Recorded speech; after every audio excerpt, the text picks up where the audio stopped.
Bom dia, gente. Meu nome é Lise e hoje eu vim pelo Mãe de Catarina, um blog do qual eu participo, contribuo, para conversar, como prometido, com vocês um pouquinho sobre a narração. Então, a gente fez uma enquete no nosso Instagram, perguntando quais eram as dúvidas que o pessoal tinha a respeito da narração, e a gente notou que as dúvidas que apareceram eram dúvidas bem de base, bem iniciais, perguntas como o que é isso, como é que faz, eu nunca ouvi falar, se é para toda criança, quando é que usa. Então a gente resolveu fazer essa conversa que é bem inicial, tirando algumas dúvidas sobre narração, né? O que é a narração? A narração é basicamente você ler para uma criança, ou se ela for maior, ela ler sozinha, e você pedir que ela conte a você o que ela leu, o que ela ouviu, leu ou compreendeu daquilo que foi lido, né? Então ela vai recontar a você. Quando que a gente pede a narração? A narração é pedida para as crianças em idade escolar, né? Então, a criança de 6 anos acima, que a gente aqui em casa usa o método da Charlotte Mason para ensinar as crianças, e esse método utiliza muito a narração. Narração para crianças acima de 6 anos, né? Criança na idade escolar. Então, todas as leituras que nós fazemos dentro do período de escola, né? Para dizer assim, nosso período de mesa de estudo. Então, eu leio para as meninas, para minha menina, e ela conta para mim o que ela entendeu. Por que a gente faz esse exercício, né? A Charlotte Mason diz, e aí ela tem já tem algumas outras pesquisas e estudos sobre o assunto. Se você der uma vasculhada na internet, você vai encontrar sobre como se dá a construção do pensamento quando a gente vai construir a nossa fala, né? Então, toda vez que eu falo alguma coisa, eu tenho que ter um pensamento base, eu tenho que ter uma compreensão base para poder falar aquilo. Quando uma criança ouve uma história e narra e conta ela depois, ela tem que criar toda uma sequência de sinapses para construir um pensamento e depois construir a fala. Então, ela primeiro pensa, ela faz perguntas para si mesma e depois ela responde essas perguntas. Então, ela escuta uma história, ela pergunta para si: como é que era essa história que eu ouvi? Quem estava nessa história? O que aconteceu depois? E depois ela mesma vai respondendo essas perguntas ao construir a narrativa dela. Então, ela pergunta, ela responde. Isso é um processo, um grande processo neurológico de construção, e ele auxilia a criança a reter aquilo que ela ouviu, a compreender aquilo que ela ouviu e a expressar aquilo que ela aprendeu. É um ótimo exercício que a gente tem utilizado aqui em casa e tem visto o resultado no aprendizado das crianças, né? E como que a gente escolhe o que ela vai narrar, né? Como é que eu escolho os livros, as histórias que ela vai contar. Não é toda história que ela conta de volta, não é tudo que a gente lê. É apenas os livros curriculares, os livros da escola, né?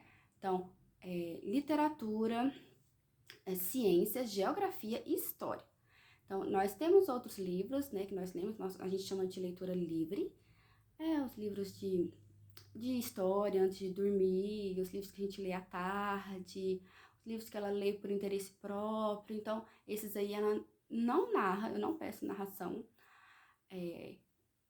E mais os da escola, que é os do período escolar, os do currículo, ela narra. Então, como que eu faço essa separação? Por exemplo, na disciplina de literatura. Então, literatura a gente tem uma gama enorme de livros, de possibilidades que a gente pode escolher, mas eu separo, no caso dela, como ela é nova ainda, ela vai fazer 8 mês que vem, no começo do ano agora, ano que vem. Então, eu separo livros que eu acho essenciais para ela, essenciais, né? Então, 1 ou 2 livros da literatura 3 no máximo, que eu acho que é essencial. Sabe aquele que, não, isso aqui vai ser importante para a vida dela escolar e para o futuro dela, isso ela tem que ler. Então, esses eu peço a narração para ela, de literatura. Esse ano, a gente usou as sugestões da Charlotte para leitura. Lemos com ela uma parte do livro do Peregrino, estamos terminando O Vento nos Salgueiros, lemos a mitologia grega. Então, é essa parte da literatura que eu separo para fazer parte da escola. E se ela quiser ler além, ou se eu quiser que ela leia além, a gente também lê um pouquinho mais de mitologia, ela gosta bastante. Então, tem os livros clássicos da literatura, que tá sempre aqui, tem sempre indicações por aí que a gente vê, que são importantes para a formação da criança também, para a construção de imaginário, de pensamento e de cultura. Então, esses livros que ela vai ler, a gente lê no período da tarde ou à noite, então esses eu não peço narração. Como que a gente faz com história? História, a gente tem um livro que a gente chama de spine, né? É uma coluna, uma espinha. Esse livro, a gente segue ele para a gente ter uma sequência cronológica, né? Então, eu vou lendo ali alguns trechos para dar uma sequência na história, para ela construir essa sequência. Então, eu tenho um livro assim e tenho livros de biografias, né? Então, esse ano, por exemplo, a gente leu duas biografias, 3 biografias, então, que correspondem àquele período de história estudada. Então, esses livros ela leu, eu li, na verdade, para ela, né? Ela ainda não tá lendo sozinha. Agora que ela tá começando a ler sozinha os livros da escola. Então, eu leio para ela e ela me conta de volta. A mesma coisa a gente faz com as ciências e a geografia. As ciências aqui, nos nossos estudos, a gente divide as ciências em prática e teórica. Então, na prática, ela tem os passeios na natureza, tem o nosso caderno, que depois ela desenha e ela conta, também é uma forma de narração, ela conta o que ela viu na natureza. Então, ela tem o caderninho dela. E nós temos os livros, que são os livros onde a gente faz os estudos direcionados, que aqui a gente chama de estudos especiais. Então, são estudos direcionados. Então, na natureza, ela vai ver o que ela quiser, ela vai aprender o que ela tiver interesse, o que ela achar interessante, ela vai trazer para o caderninho dela, vai trazer o que ela viu para a gente conversar, mas a gente direciona porque ela também tem coisas que eu quero que ela saiba, que o currículo pede. Então, esse ano, por exemplo, nós conversamos e lemos sobre os peixes. Então, eu trouxe um livro sobre peixes, li o livro com ela contou para mim, depois a gente foi na natureza, procurou um peixe, pescou, trouxe o peixinho para casa, limpou, viu, abriu o peixinho, viu como era. Então, o livro vai ali andar junto com a prática e vai complementar aquelas questões das ciências práticas que a gente não vê. Então, os animais que a gente não encontra normalmente, as vegetações que a gente não vê, ou as que a gente viu. Então, tudo eu vou escolhendo esses livros para ela, para que ela tenha uma variedade dentro do currículo dela, do ensino dela, né?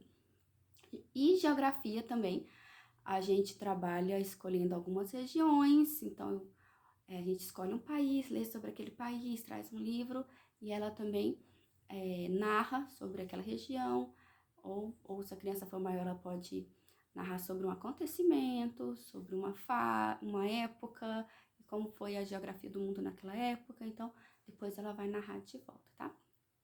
Alguns exercícios que andam junto com a narração, né?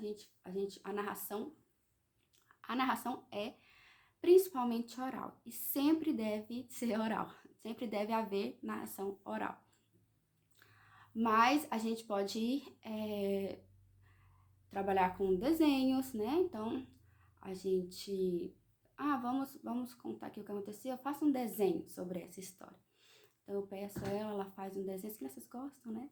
Faz um desenho sobre aquela história, a gente guarda no caderninho dela, e depois ela conta pra mim o que ela desenhou, e também vai trabalhando a narração. Teatro, a gente pode... vamos encenar o que a gente que a gente aprendeu aqui, e aí ter participação de outras crianças, de irmãos, de grupos de apoio, ou de colegas de classe, no caso das crianças que vão à escola, é bem interessante. Então, vamos encenar um acontecimento, encenar a história que a gente leu. Então, é uma forma das crianças também trabalhar aquilo que foi lido. E temos também a narração escrita.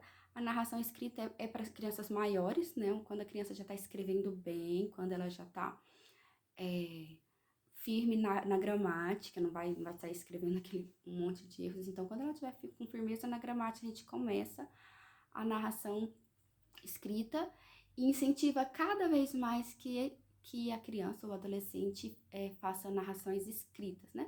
Mas isso é de uma criança de 10, 11 anos para frente. E mesmo que a gente incentive sempre, todos os dias a criança a escrever, a narração escrita não vai substituir a narração oral, é sempre bom ter um pouquinho de narração oral, tá? E falando um pouquinho sobre as dificuldades que a gente encontra, né? Tem muita coisa para falar sobre narração, então hoje eu quis ser um pouquinho mais sucinta para dar uma abertura no assunto. E se você tiver outras dúvidas, você vai perguntando, a gente vai colocando no Insta ou no blog, desculpa.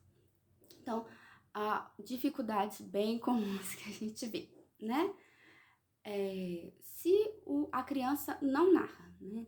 Se você se depara com a criança que não quer ou não consegue de forma nenhuma narrar, pode ser que a criança apresente alguma dificuldade de fala ou de audição, ou algum distúrbio de fala ou de audição. E aí, nesses casos, uma ajuda profissional é necessária, tá? E como que a mãe vai ter uma ideia de se a criança tem uma dificuldade a esse nível, né? Bem, as crianças, elas narram por natureza, é próprio delas narrar. Então, a mãe ou o pai, ou o responsável, o professor, vai observar no dia a dia se esses exercícios de narração estão presentes livremente no dia a dia da criança. Então, a criança, ela sabe contar o que aconteceu com ela sabe... isso é muito natural das crianças, né? Contar o que elas viram ou ouviram. Então, se ela participou de uma brincadeira, depois ela vem contar, brinquei sobre isso, sobre aquilo. Ou se ela leu uma história, ou se ela assistiu um desenho. Então, as minhas meninas sempre voltam, mãe, fulano falou isso, isso e aquilo, e eu tava brincando, e aconteceu isso, isso e aquilo. Aí o menino subiu, na hora da discussão, então, aí que eu tenho narrações enormes, né? Aí eu falei, aí ela falou, aí eu falei, aí ela falou, aí eu peguei, aí ela fez assim. Então, nessas construções, né, do dia a dia, eu fui ali na casa, o que você fez na casa da sua avó? Na casa da minha avó, eu brinquei assim, assim, assim, aí eu fiz assim, aí minha avó falou isso, aí não sei o quê. Então, eu vejo que ela sabe contar o que tá acontecendo, né? Ela sabe contar o que acontece no dia a dia dela, o que ela ouve, ela sabe reproduzir para mim. Então, eu vejo que ela não tem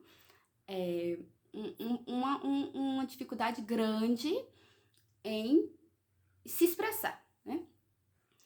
Ou também em ouvir, né? Por exemplo, para a criança poder contar, ela tem que saber ouvir o que ela tá lendo, né?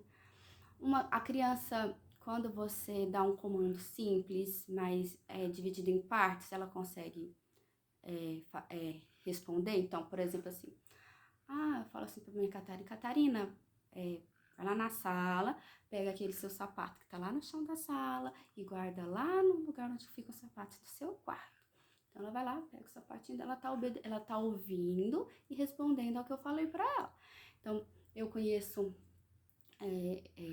uma criança que tem uma dificuldade de processo auditivo, que se a mãe dela falar pra ela, né, a filha de um amigo, olha, filha, vai lá na sala e pega o sapato e guarde. Ela vai lá na sala e não vai lembrar qual era o comando depois, é uma dificuldade dela. Então, nesse caso, a mãe dela já sabendo da dificuldade dela, tem que falar, olha, venha cá, faça isso. Depois que ela fizer a primeira parte da ordem, ela dá a segunda. Então, essas dificuldades, tanto de fala quanto de audição, a gente vai notar no dia a dia. É claro que a gente tem que levar em consideração a idade de desenvolvimento da criança, né? Eu não vou esperar que uma criança de dois, às vezes 3 anos, me conte uma história lindamente. Mas uma criança de 5, 6, ela já deve saber construir oralmente uma sequência, ela deve saber fazer brincadeiras que exigem comandos ou ouvir comandos dos pais, né? Então, um exemplo também, se a criança consegue contar histórias, né? Se a criança conta histórias, ela forma uma sequência de histórias, ainda que essa sequência seja ilógica, né? Então, eu peguei o avião, fui lá na casa do meu amigo e depois a gente foi lá na lua. Tá, essa é uma fantasia, mas ela tá criando uma história sequencial. Então, são coisas assim que a gente percebe que a nossa criança é esperta, que a nossa criança está ouvindo, está falando, está se desenvolvendo bem. Então, se, mas se você tem alguma dúvida, né, quanto à sua criança, então procure uma ajuda profissional, procure um fonoaudiólogo, né, e tire suas dúvidas, né, é sempre bom a gente pecar pelo excesso. Mas sua criança não apresenta nenhuma dificuldade, conversa bem, ouve bem, e mesmo assim, não pedi pra ela contar, ela não quis contar. Ou o que a gente mais ouve, eu não lembro, eu não sei, não lembro nada do que você contou, eu não entendi nada. A gente ouve muito. Então, a narração é um exercício difícil, né? Isso que eu falei sobre você construir o seu pensamento e organizar o pensamento para depois falar, é um exercício difícil para um adulto, não é para criança, né? Então, às vezes a gente não tem dificuldade de expressar, por exemplo, num texto ou recontar uma coisa que a gente já sabe. Então, exige muitas sinapses. Então, a gente vai fazer isso de uma forma gradativa, né? Isso para que a criança aprenda e se habitue a narrar. Então, sua criança tem 6 anos, e você quer começar, ou mais, e você quer começar esse exercício de narração com ela. A gente não começa de uma vez, a gente não começa pedindo todos os livros que ela leu para ela narrar. Ou a gente começa por um pouco de livro, um pouco de leitura. Então, ali nos primeiros dias, eu vou escolher, né? Na primeira semana eu vou escolher 1 ou 2 livros que foram lidos, um por dia no máximo, e pedir que ela me narre um trecho, um parágrafo daquele livro. Então, uma criança de 6 a 7 anos, ela pode ler, narrar um parágrafo de cada vez. Então, você lê um parágrafo e pede para que ela conte. Leu mais um parágrafo, peça para ela contar. E aí, no ano seguinte, depois de um ano trabalhando assim, você passa a ler um trecho maior, uma página ou 2, e pede para ela narrar, e depois umas 3 ou 4 páginas e pede para ela narrar à medida que ela vai se acostumando a narrar, né?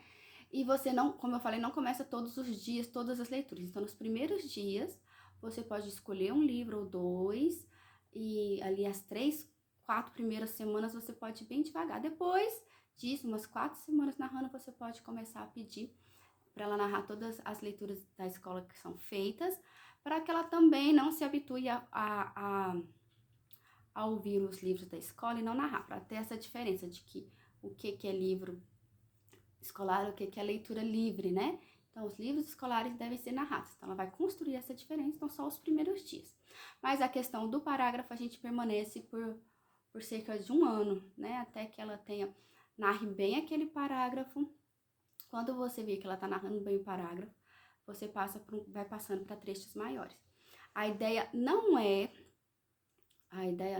a criança repetir o que você leu, por isso os trechos também não podem ser muito curtos.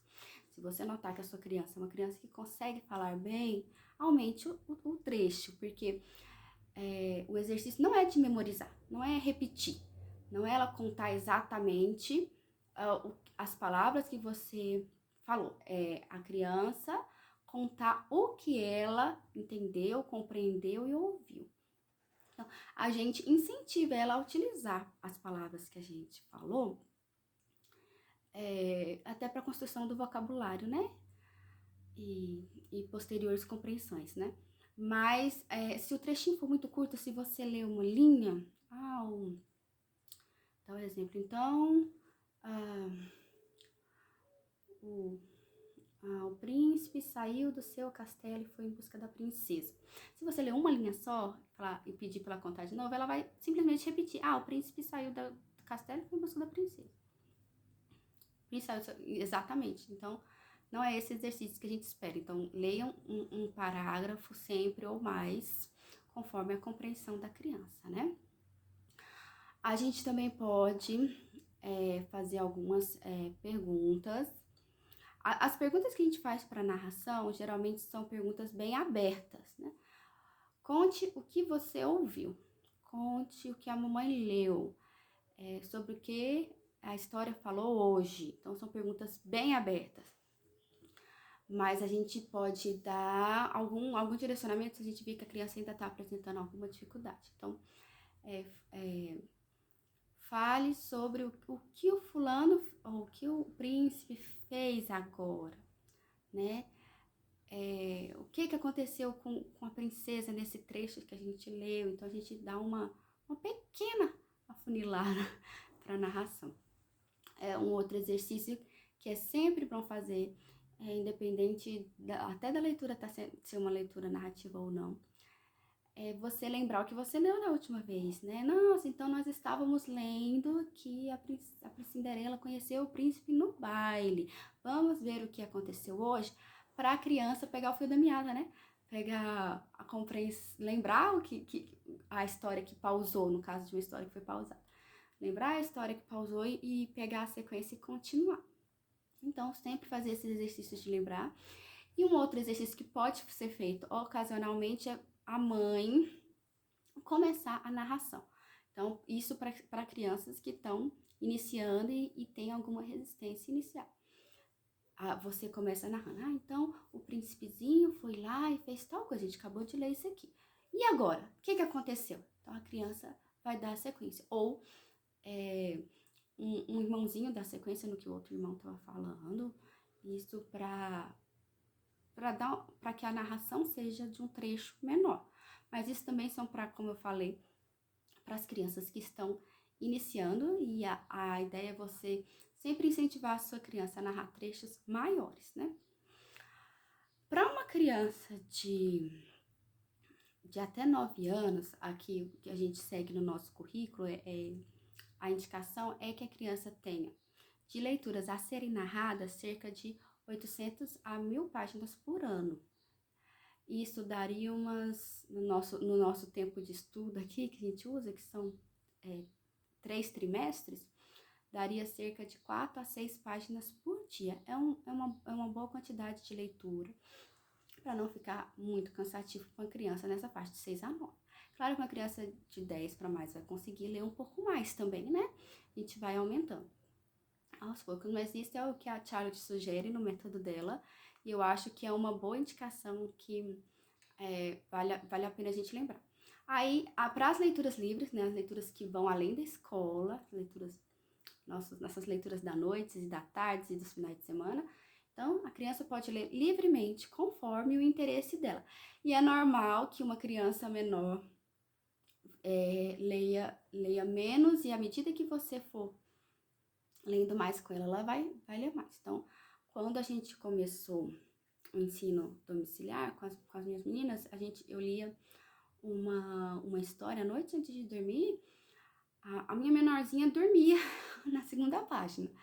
E a mais velha, quando chegava na segunda página, ela já estava perdendo a atenção.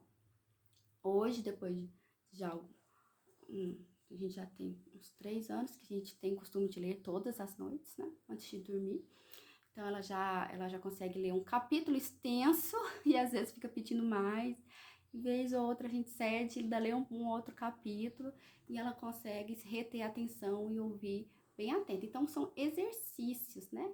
São hábitos que a gente vai adquirindo na vida, e quanto mais a criança lê, quanto mais essa criança foi incentivada a ler, mais a compreensão e a quantidade de compreensão que ela vai aumentando também, tá? Então, essa é uma introdução, como eu disse. Depois a gente, se vocês tiverem mais dúvidas, vocês podem perguntar, a gente vai ter prazer em responder. E eu incentivo bastante você a usar esse método que é o da narração com as suas crianças. Você vai ver que elas realmente aprendem aquilo que foi narrado, elas fixam melhor, né? As histórias que elas narram, elas lembram. E às vezes acontece aqui em casa quando a gente estava no comecinho desse exercício de narração, aconteceu várias vezes. De eu perguntar pra ela, e conta agora que a mamãe leu pra você. E ela fala, eu não sei, eu não lembro. E aí eu ficava, não, mas incentivando ela a falar, e ela falava uma frase ou duas. Ai, o príncipe salvou a princesa. Pronto. Sim. E depois o pai dela chegava em casa e ela destrinchava a história inteira do príncipe e da princesa por pai, né? Então eu vi ali que ela tava aprendendo. Ou na hora que eu ia pedir para ela narrar, também ela dava uma ou duas frases e depois no outra leitura, quando eu falava, onde é que eu parei mesmo para pegar assim a sequência, né? Você parou que o menino fez isso, e aquilo, e dava uma narração bem mais completa. Então eu via que ela consegue narrar, mas às vezes ela tinha uma resistência ainda no começo quando eu pedi. Hoje já tá mais tranquilo. Esse exercício da narração a gente tem utilizado com as crianças lá da nossa igreja, na classe da escola da igreja. E lá a gente tem um leque maior de idades, né? A classe das crianças é de 6 a 9. E aí eu percebo, acho que é uma coisa interessante falar, eu percebo muita diferença entre a narração da criança de 6 e da criança de 9. Então, às vezes a gente tem que ter paciência com a idade também, né? Então, criança de 6, principalmente aquela que acabou de chegar ali, que é nova. Então, a narração dela são algumas frases simples, né? Quando eu peço a narração com uma criança de 9, ela chega a contar a história com mais tempo do que eu levei para ler. Então, o processo também vai se aperfeiçoando com a idade, o crescimento da criança. Então, às vezes, um pouquinho de paciência, esforço, perseverança, as coisas vão fluindo melhor com os dias, tá? Um abraço a todos vocês. Acompanhe a gente sempre no blog Mãe de Catarina, as nossas indicações. E se tiverem perguntas, são bem-vindas lá tanto no nosso blog, na nossa página do Face ou no Instagram. Tchau, tchau!